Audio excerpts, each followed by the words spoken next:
What's up, my YouTube friends and family? Hope everyone's doing well. Hope life is treating you right and that everything is good. So, I've gotten a few more questions about box trucks and the feasibility and the profitability. And I think a better way to break it down is going to be to kind of expose what the deadhead is doing to you. And ultimately, it's probably why Amazon doesn't bother doing it themselves. So, okay, here we have a 175 mile load paying $385, which breaks down to $226 per mile. Let's break that down, 285.75. So, wait, did I say 2 or 3? 385.75. 385.75. Okay? So that's your money. And we're going to do that just to hide it there. Now we said we had 170.5 miles. So we have 170.5 miles, and we're going to multiply that by 2 because you have to go and come back. That's where this gets you, okay? So you're at 341 in fuel. I'm sorry, you're at 341 in mileage.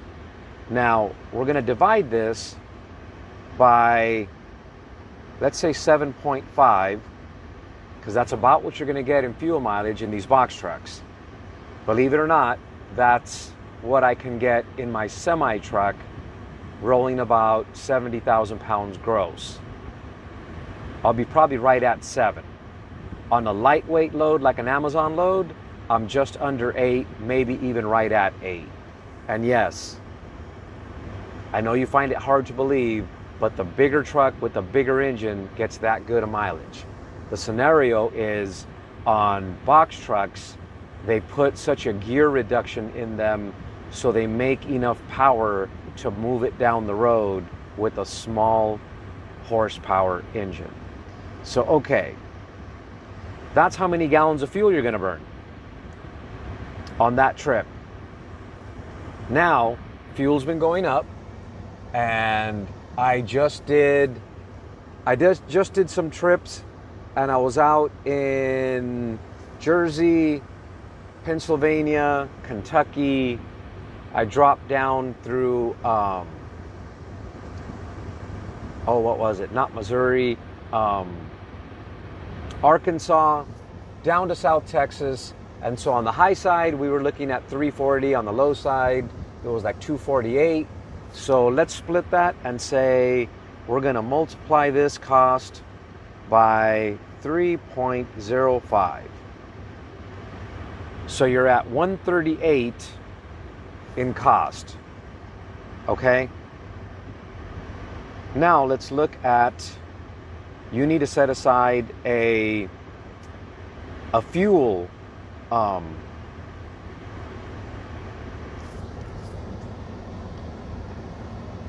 you need a maintenance expense, I'm sorry.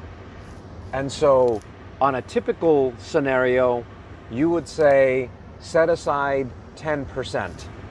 So 10% would be $40. The problem is $40 isn't enough because you're deadheading half of your miles. So you need to double that formula to offset your empty miles because you're not billing for it.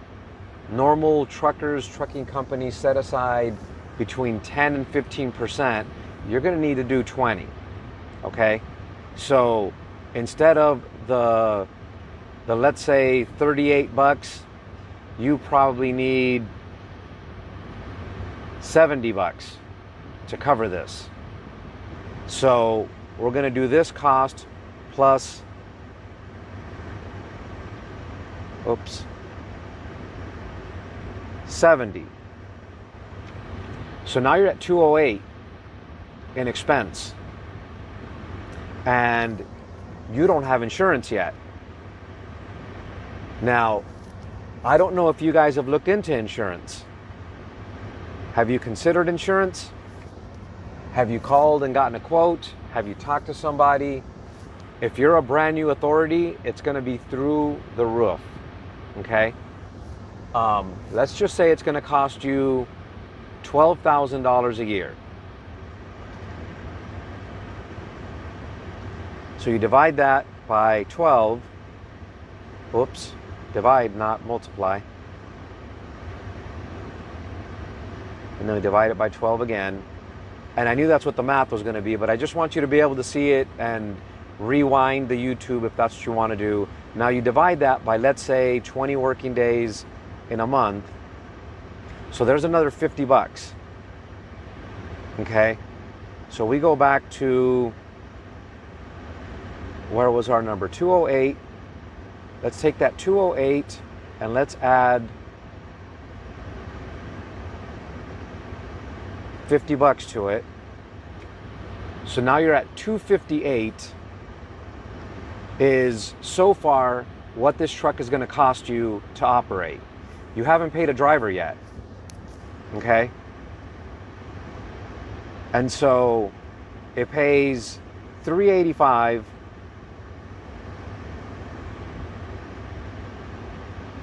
So let's just, for the sake of making this easy, say $385 minus our 208. I did that wrong.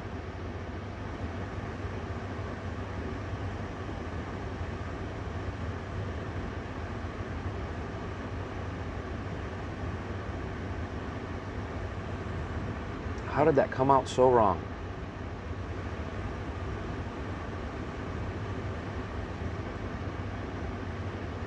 Let's try it again and see what happens.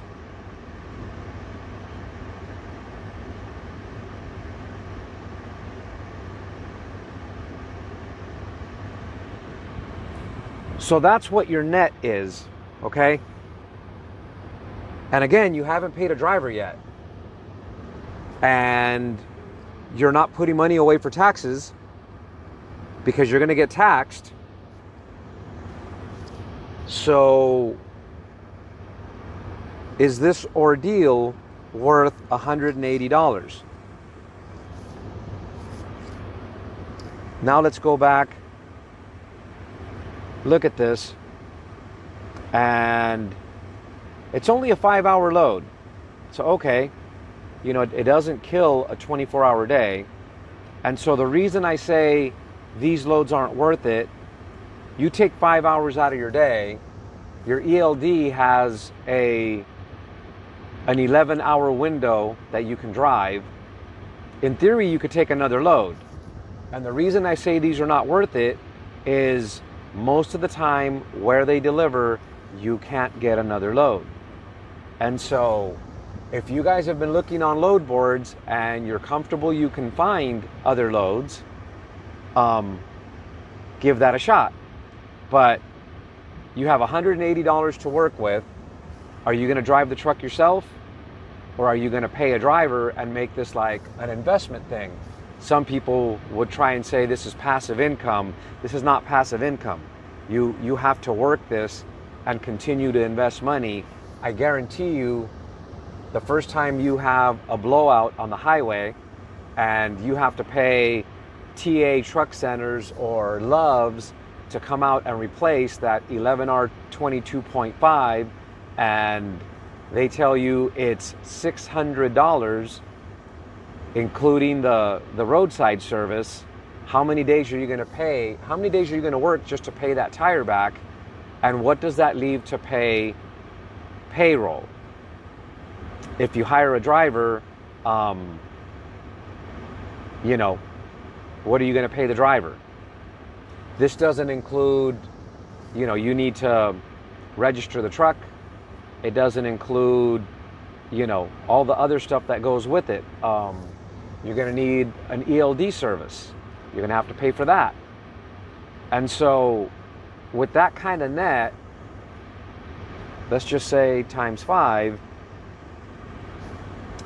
can you go out and make $900 a week at your job? Is your current job paying you $900 a week? And you have no risk.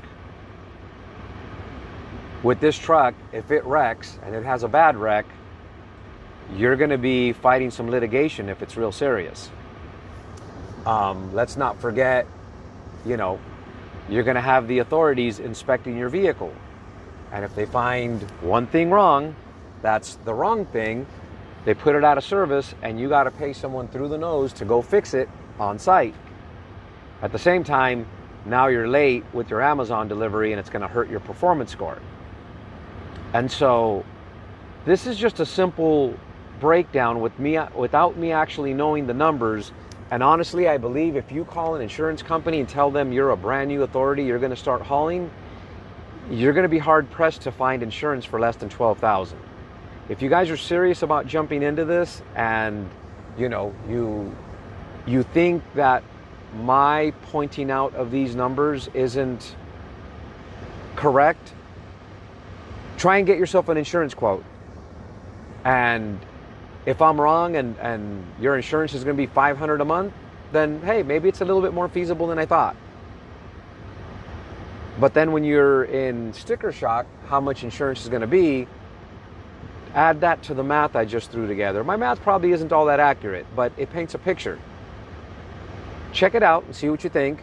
Now, again, this goes back to why I say my trucks need to make no less than $1,000 a day. No less than $1,000 a day is what I want my trucks to earn. And now you see why. Anyway, it's just a quick, easy breakdown, guys. It doesn't take a whole lot. And like I say, you know, there are loads that pay better. There are some long hauls that some of these guys are getting, and they're making more money. But when you take a long haul in a box truck, how do you get back home? That's the part you really need to figure out. How do you get back home? Anyway, I'm being told to move again, and so I'm gonna cut this short. If you guys got questions on this or want to make another video where I demonstrate it a little different or have different ideas, we can go over that. That's the nitty-gritty right there, fellas. Oh, and ladies, sorry, not trying to be rude. Anyways, thanks for watching.